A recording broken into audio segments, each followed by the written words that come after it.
it seemed from the outside looking in, Coach, that you totally understood it and you grasped it and you were so grateful for everything that you'd gotten up to that point. But it feels hard to me to let that dream go. Yeah. How difficult was that for you to say, okay, now it's time to begin a new chapter of my life?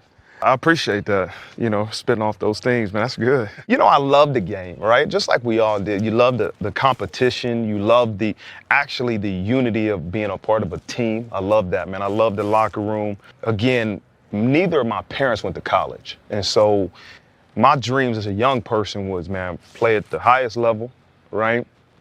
In college and try to go to the NFL. And sometimes those dreams stop when you say NFL. And so I was able to play in 2 national championship games, then win them.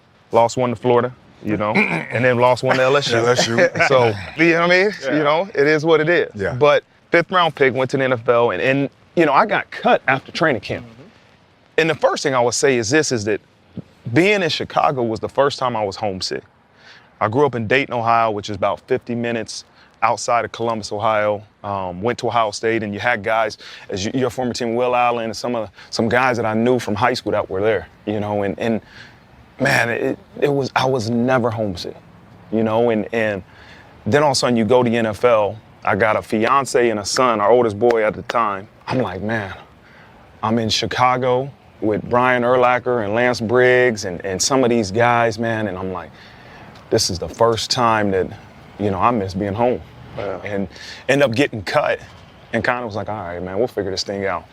Then got picked up by the Bills, right? And I was on practice squad and they had somebody get hurt. And I thought they gave me a call to say, Coach, hey, the GM wants to see you. I'm like, I'm getting moved up to the active roster. He said, we're going to let you go.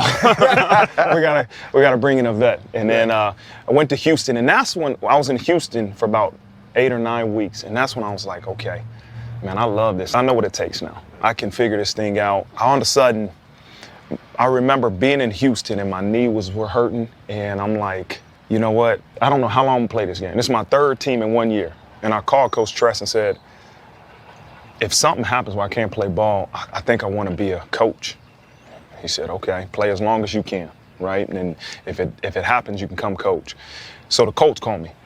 And I'm like, okay, I'm gonna go to Indianapolis and keep chasing this dream. And they find an enlarged heart valve. And I called Coach Tress that day, as soon as on my way back. And I said, hey, I can't play anymore.